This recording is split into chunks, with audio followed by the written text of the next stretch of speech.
Have you ever had something special entrusted to you?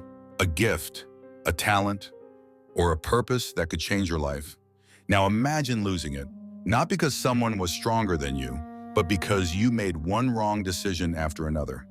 This is the story of Samson and Delilah, a story about incredible strength, dangerous choices, betrayal, and the power of God's mercy.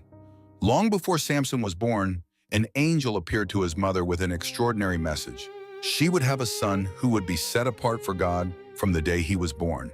He would be a Nazirite, dedicated to God for his entire life. As a sign of that special calling, his hair was never to be cut. God would give him extraordinary strength, and he would begin to rescue Israel from the Philistines, who had ruled over them for many years. When Samson grew up, it became clear that God had blessed him with amazing power. The Spirit of the Lord strengthened him in remarkable ways. He defeated enemies that ordinary men could never overcome.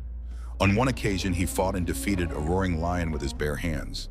On another, he broke heavy ropes as if they were pieces of thread. His enemies feared him. The people of Israel admired him. But Samson had one weakness.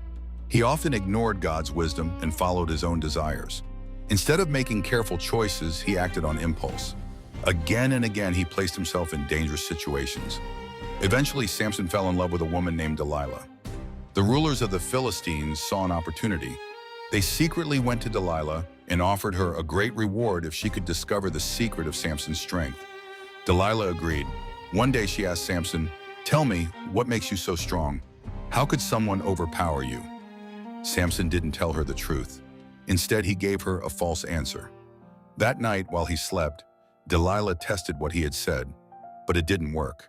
Samson easily broke free. Still, Delilah kept asking, again and again. Each time, Samson gave a different answer. Each time, she tested him while he slept. Each time, the Philistines were waiting nearby, hoping to capture him. But Samson escaped every trap.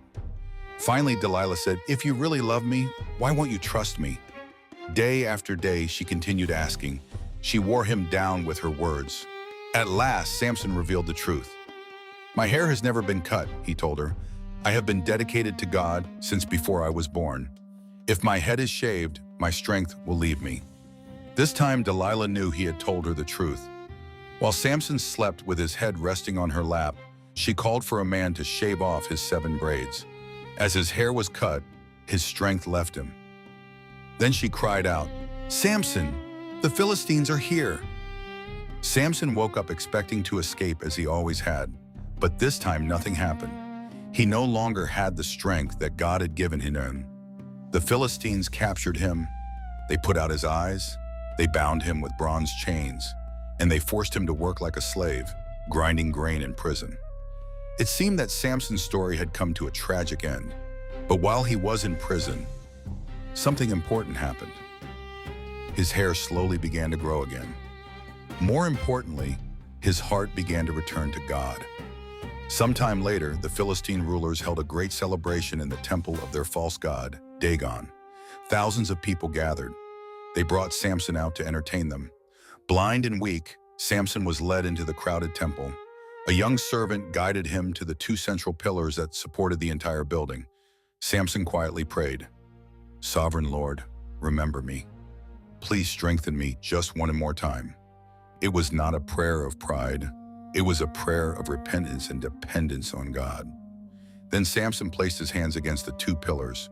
With all the strength that God gave him, he pushed. The pillars began to move. The great temple shook. Then with a tremendous crash, the building collapsed. The rulers of the Philistines and many of their people were buried beneath the ruins. In his final act, Samson struck a decisive blow against Israel's enemies. His family later came and carried him home, and there they buried him. Samson's life is filled with both triumph and tragedy. He was given incredible gifts by God. He accomplished amazing things, but he also made painful mistakes. His story reminds us that great strength alone is never enough. Real strength comes from walking closely with God. It reminds us to guard our hearts, to make wise choices, and not to take God's gifts for granted. Yet Samson's story also gives us hope.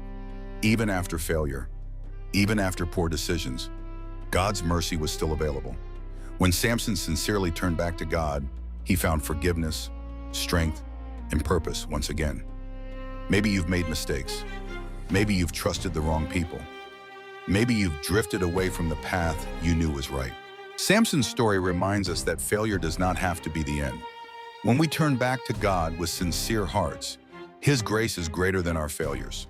Because God is able to restore what has been broken, to strengthen those who feel weak, and to use ordinary people, even after their mistakes, for His greater purpose.